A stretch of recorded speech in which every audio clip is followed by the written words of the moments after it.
In India, many people come to discuss things with me. And I sometimes say that half the people come because they say, I have a problem, I want to find a teacher. And then the other half come and say, I have a problem because I have a teacher. So it's not so simple. Of course there are mostly really very wonderful qualified teachers, but not every teacher is suitable to the same person, any more than people fall in love with the same person. We all have our own karma to work out, and different teachers are more meaningful to different students. So you can't say this is the perfect teacher, go there. And of course there are certain teachers who shouldn't be teachers. I think the important thing is that one should not be too naive. And also one shouldn't be taken in by charisma.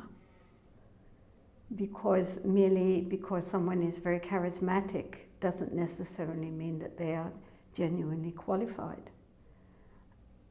Even in the traditional texts, it says you should check up very carefully first. And His Holiness the Dalai Lama is always saying, what kind of behavior does that person have, not when they're sitting on their throne, but behind the scenes. I think especially, how do they treat ordinary people? Not big sponsors or important people, but just the ordinary people who are not going to be of any particular importance to them. How are they treated within that organization?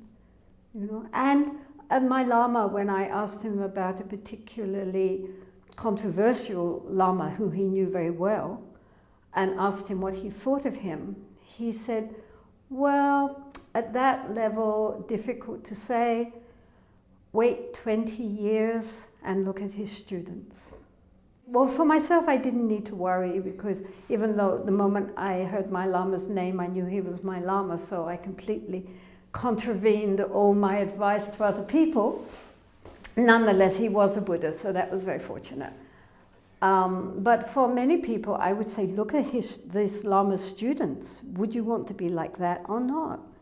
And if you see that it's a very good and a very harmonious Sangha, and the people really are practicing well, and they're good people with good hearts, then you have a cause for trust.